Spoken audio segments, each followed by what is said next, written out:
1913 metais bendruomenės narių iniciatyva cerkvė buvo įtraukta į kultūros paveldo objektų sąrašą.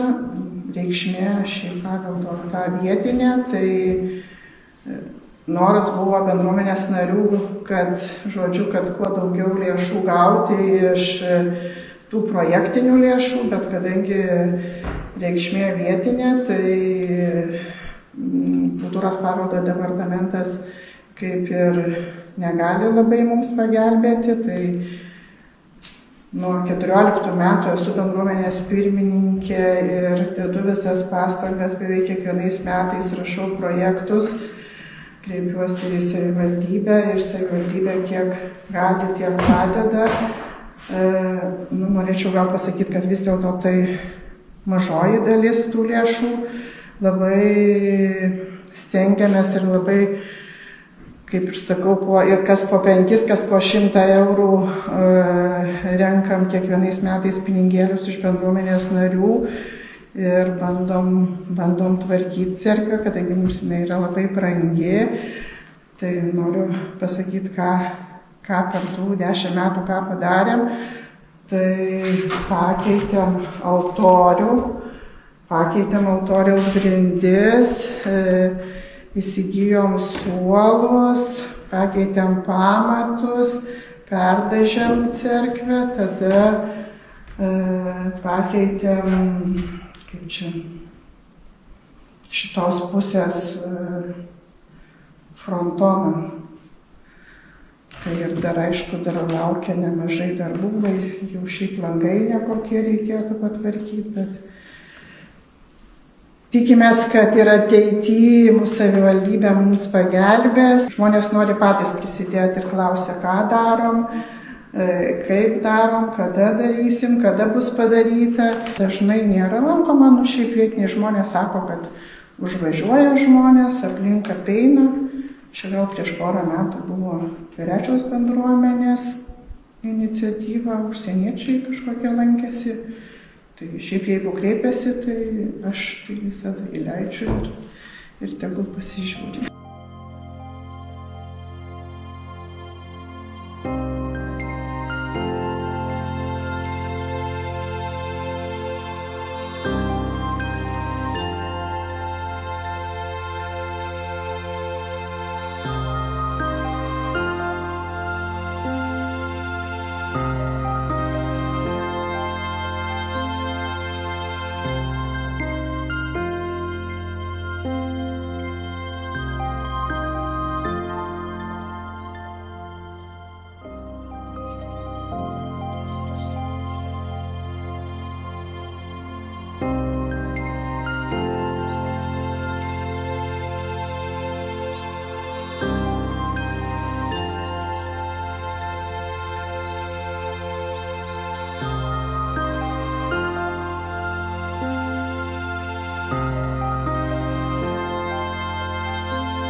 Sveiki atvykę į Jakštų šeimos sodybą Miečinių kaime. Kaip matote, priešais jūs stovi namas, statytas 19 amžiaus pabaigoje 1897 metais. Šį namą 19 amžiaus pabaigoje statė mano tetos Danutės senelis Pranas Jakštas, mano prosenelis. Tai jau įskaičiuojant nuo jo, tai yra jau 3, 5 karta,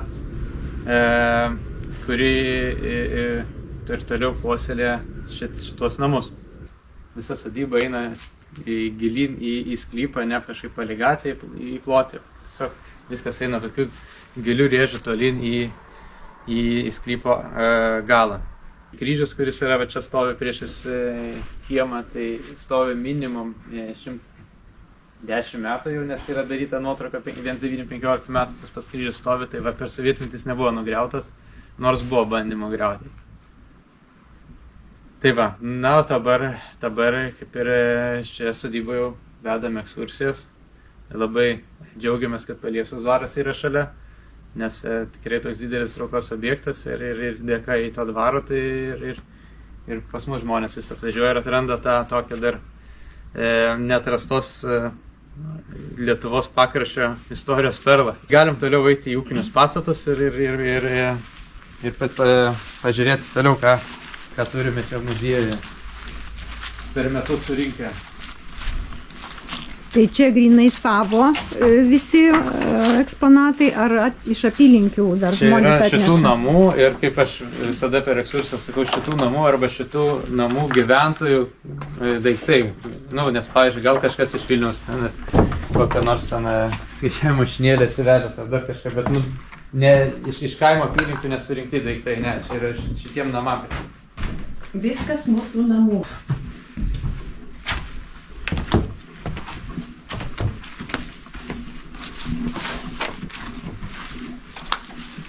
Čia dabar užeisime kitą ūkinį pastatą, tai yra dvaras. Tai čia gali taip pafilmuoti. Tai geras kiemas. Tai toks tvartas rytų Lietuvoje vienintelis, likusioje Lietuvoje Lietuvos daly, tai sunku pasakyti, kiek likusių, bet nedaug greičiausiai yra. Kažkur skaičiau internete, kad Skuodo rajone gal yra išlikęs toks vienas, bet čia toks labai archainis tvarto tipas ir šitas tvartas statytas 1856 metais. Tai jeigu namas statytas 1897, tai dar 40 metų, nu tai jau čia sunku pasakyti, kas statė. Jeigu statė mano tetos senelis namus, tai čia šitą tvartą galėjo netgi jo senelis galbūt. Čia jau neužfiksuosim jau dėja. Tai va, tai pats tvartas turi tokią kaip ir unikalią savybę, kad visas takas yra po stogu ir matot, takai išgrįsti akmenimis. Tai, tam, kad ateitų šeimininkas visus gyvulius, nes stebės kojo žiemą. Ir netgi va čia brolis prieš kelis metus buvo atkasęs šiek tiek žolės galieną, tai tiek minų praktiškai yra iki pat namo. Tai matyti, anksčiau, tai to žolės nebuvo. Tai va. Tai toliau galim eiti, va čia sustosim prie foto sienos tokios. O va čia matot daržinės pastatymo data, labai aiškiai, kaip sakyt. Čia jau net ir lentelės jokios nereikia. Toliau čia po kairiai turime sodą. Sodas yra labai senas, irgi maždaug 20 amžiaus gal pradžios.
Nu ką, muziejininkai, baigėsi kelias? Ir vėl? Viskas, vėl grįšim. Taip, ieškom Krikonių dvaro vietės. Ir Juodagalvių malūną bandom pasiekti iš kitos pusės. Čia va kelias baigėsi. Kažkada buvo matyt kelias į dvarą.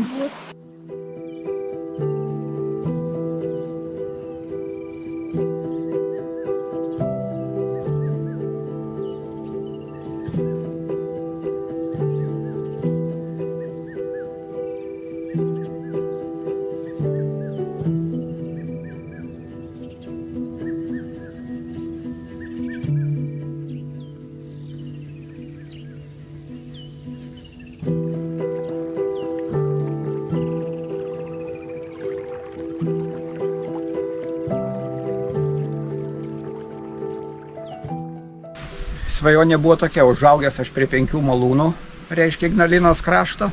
Vienas iš instinktų buvo toksai, kad tėvukas, energetikas, suprojektavo turbiną naujos kartos veikiančią nuo besikeičiančio debito ir norėjom pagaminti tą turbiną ir išbandyti.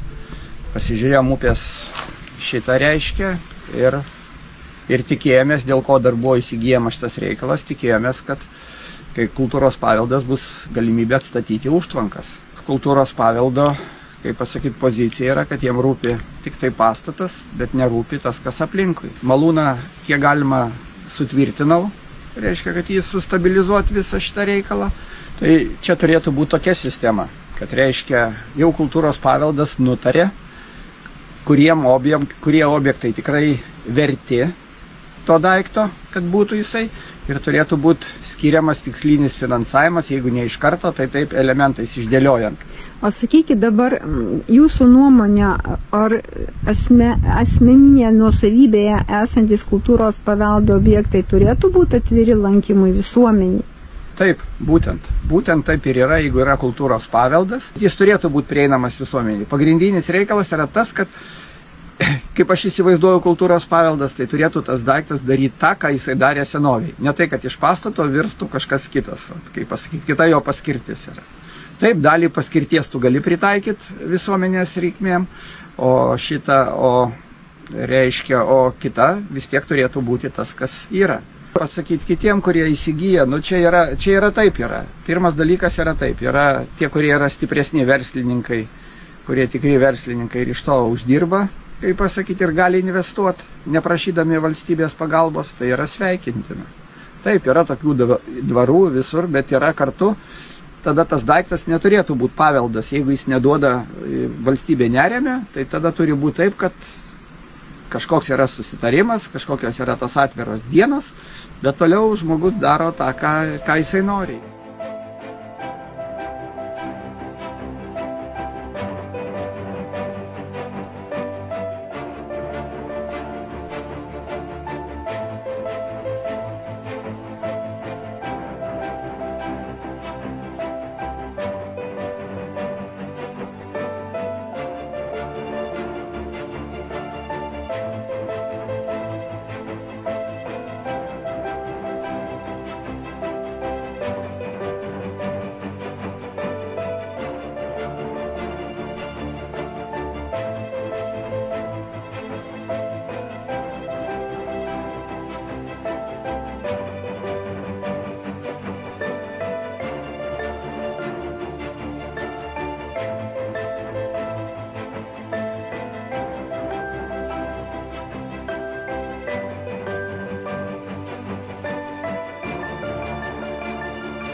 šitas namas, tai jau mes 5 kartos šitam name.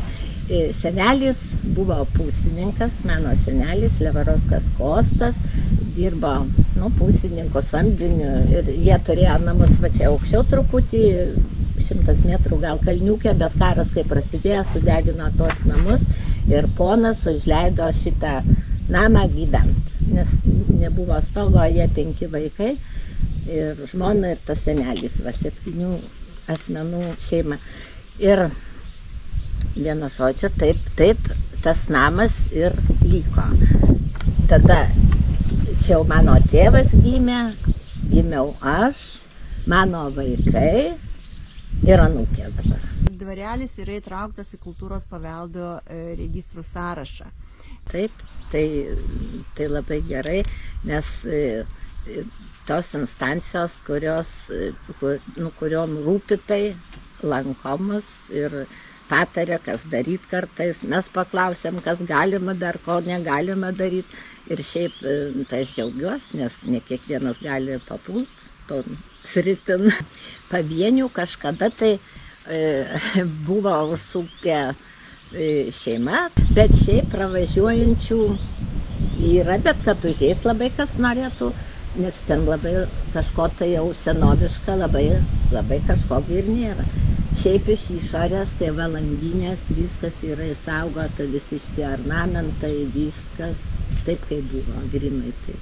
Net kabliukai, kai kurie čia prikabint landinėm, tie patys, tik tai jau biškį pavalyti, perdažyti. Dabar sakykit, ką jūs galėtumėt iš savo pusės gyvendama kultūros paveldo objekte palinkėti ar patarti kitiems savininkams, kurie yra privatizavę tuos paveldo objektus? Tai išlaikyti autentiką visą išlaikyti, nes tai yra grožis ir vienu žodžiu, nekeist nieko. Ar norėtumėt, kad tie paveldo objektai, kurie yra savininkų privačios nuosavybės, būtų bent dalinai atverti visuomeniai, apžiūrėti ir aplankyti? Tai kas be ko, labai smagu, aš kaip pavyzdžiui, man tai žmonės netrukdo, aš labai mielai, tegul užeina, tegul vaikšto, nes ne visur, pavyzdžiui, dabar rasi kažkur, kaip čia alėja. Paėmė, eini alėja liepų yra, lazdynų, yra ąžuolų, va čia eglių, aišku, buvo 3, dabar beliko 2, nes, tai senatvė ateina visiems mečiam, bet tai šiaipgi yra, kur pažiūrėti, aš tai palinkėčiau, kad išlaikyti, gyventi ir džiaugtis. Jaučiuos labai gerai.